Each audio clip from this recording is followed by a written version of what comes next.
আসসালামু আলাইকুম রহমতুল্লাহ। আজকের পর্বে আমরা সাধারণ গণিতের এসএসসি সাধারণ গণিতের 11.1 এর ৫ নম্বর অঙ্কটি করব। তো ৪ নাম্বার পর্যন্ত আমাদের করা শেষ।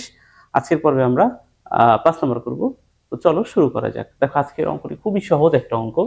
একটি দ্রব্য ক্রয় করে 28% ক্ষতিতে বিক্রয় করা হলো।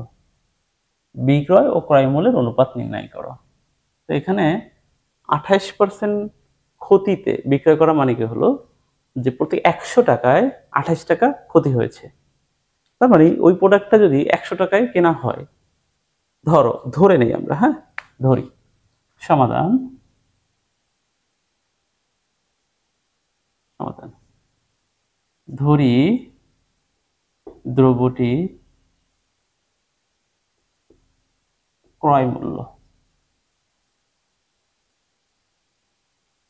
১০০ টাকা। ওকে, যদি ১০০ টাকা হয় ক্রয় মূল্য, তাহলে চিন্তা করো ২৮% ক্ষতিতে, তাহলে বিক্রয় মূল্য কত হবে? ৭২ টাকা। ওকে, অতএব ২৮% ক্ষতিতে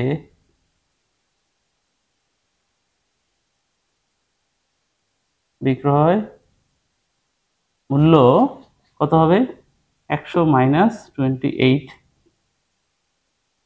টাকা মানে হলো ৭২ টাকা। আচ্ছা, তার মানে আমরা যেটা পাইলাম, আমরা এখন তাহলে যেহেতু আমরা ধরে নিয়েছি ১০০ টাকা, কারণ আমাদেরকে কিন্তু ক্রয় মূল্যটা বলা নাই, তাহলে আমাদের একটা ধরে নিতেই হবে।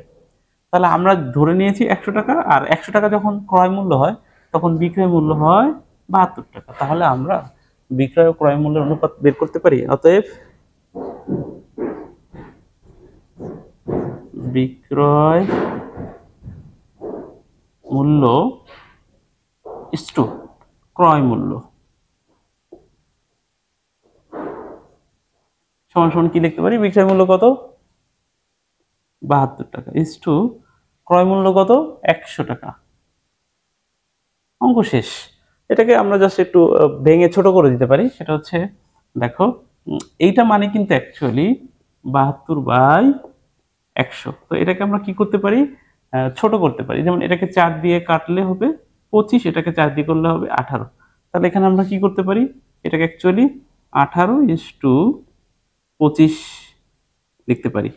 তাহলে এটাই হচ্ছে অ্যান্সার, বিক্রয় মূল্য ও ক্রয় মূল্যের অনুপাত, যেটা আমাদেরকে বলছে। খুবই সহজ একটা অঙ্ক, একদম ছোট একটা অঙ্ক। ঠিক আছে? তো আশা করি এটাতে কোনো সমস্যা হয় নাই। তো আজকের পর্ব এ পর্যন্তই। ধন্যবাদ সবাইকে। আল্লাহ হাফেজ।